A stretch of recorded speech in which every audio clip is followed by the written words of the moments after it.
इस वीडियो में हम क्लास 10 मैथ्स के प्रश्नावली 5.3 का क्वेश्चन नंबर 18 करेंगे। तो ये क्वेश्चन किस तरह से देखिए, आपके सामने ये एक स्पाइरल है यानी एक सर्पिल है, और ये जो सर्पिल है ये टोटल 13 अर्धवृत्तों से बना गया है। तो ये पहला अर्धवृत्त है यानी सेमी सर्कल, ये दूसरा अर्धवृत्त है, ये तीसरा अर्धवृत्त है, ये चौथा अर्धवृत्त है, और इसी तरह से टोटल 13 अर्धवृत्त हैं। जो सबसे पहला अर्धवृत्त है इसकी जो त्रिज्या है वो दी गई है 0.5 सेंटीमीटर। फिर जो ये दूसरा वाला अर्धवृत्त है इसकी त्रिज्या दी गई है और ये है 1 सेंटीमीटर। फिर जो तीसरा अर्धवृत्त है इसकी भी त्रिज्या दी गई है 1.5। फिर चौथा अर्धवृत्त इसकी त्रिज्या दी गई है, और ऐसे ये आगे बढ़ता जा रहा है। क्वेश्चन ये है कि ये जो पूरा सर्पिल है यानी पूरा जो स्पाइरल है इसकी लंबाई क्या होगी। ठीक है, तो हमें क्या करना है कि अलग अलग अर्धवृत्त की लंबाई लिखनी है और उनको प्लस कर देना है एपी के फॉर्मूले से।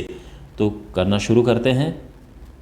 ओके, तो यहाँ पे सबसे पहला जो हम लिखेंगे वो लिखेंगे फॉर्मूला कि अर्धवृत्त की लंबाई क्या होती है।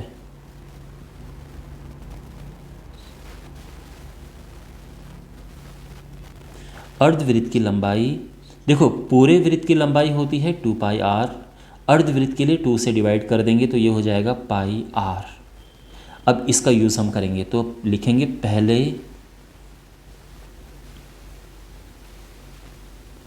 पहले अर्धवृत्त की लंबाई। ठीक है, इसको A1 ले लो या फिर L1 ले लो, क्योंकि क्वेश्चन में L1 यहाँ पर आप फिगर में देख सकते हैं, तो इसका यूज़ कर लेंगे L1 पाई आर।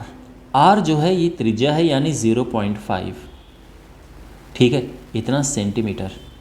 अब दूसरे अर्धवृत्त की लंबाई,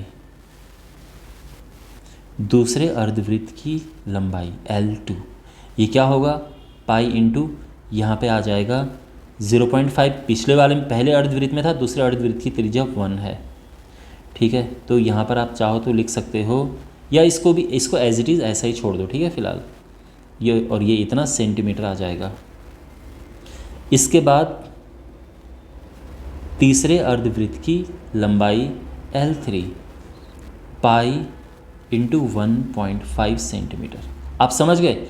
इसी तरह से चौथे अर्धवृत्त की लंबाई L4 यानी पाई इंटू चौथे अर्धवृत्त की त्रिज्या क्या है 2 है, तो यहाँ पे 2 लग जाएगा और ये सेंटीमीटर है।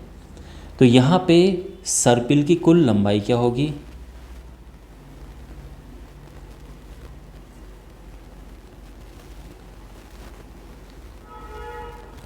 ये होगी L1 plus L2 plus L3 plus L4, और टोटल कितने हैं इसमें L13 हैं, या सिंपली हम लिखेंगे 13 पदों तक।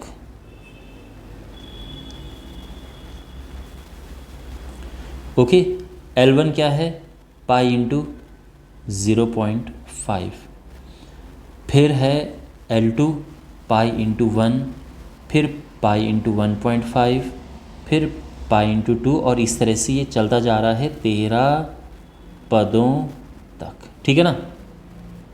ऑलराइट, बस हमने अब इसे प्लस करना है।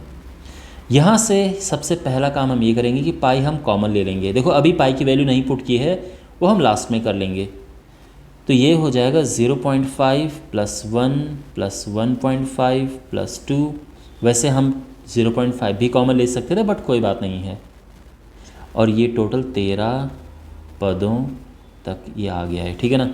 अब हमने इसे प्लस करना है, तो यहाँ पर ये प्लस कैसे होगा, आप जानते हैं कि फॉर्मूला क्या होता है n पदों के योग का, Sn is equal to n/2 2a plus n-1 into d. तो ये जो फॉर्मूला है हम ये अप्लाई करेंगे। ठीक है ना। यहाँ पे तो n क्या है, पदों की संख्या टोटल 13/2, 2a, a यानी पहला पद ये 0.5 है, प्लस n-1 यानी 13-1 इंटू डी यानी कॉमन डिफरेंस। तो डी आप आराम से देख सकते हैं कि डी इसमें क्या होगा 1 माइनस 0.5 यानी 0.5 हो जाएगा। तो ये है 0.5। ठीक है ना। और ये हो गया है। बस अब इसे हमने सिंप्लीफाई करना है। पाई 13/2, इसको मल्टीप्लाई करेंगे 1 आएगा, प्लस 13 में से 1 गया 12 गुणा 0.5। आई होप आपको सब कुछ समझ आ रहा होगा, इसमें कुछ कन्फ्यूज़न नहीं हो रही होगी। 13/2 1 + 12 × 60 यानी 6.0, तो ये हो गया है और ये हो जाएगा पाई इंटू 13/2 और 6 + 1 करेंगे तो ये 7 आ जाएगा। ठीक है, अब हम पाई की वैल्यू रख सकते हैं 22/7 गुणा 13/2 गुणा 7। 7 से 7 कटा, 2 से ये कटा 11 बार और ये गुणा करके आ जाएगा 143 सेंटीमीटर। ये हमारा आंसर है। ओके, वेल आई होप आपको ये समझ आया होगा।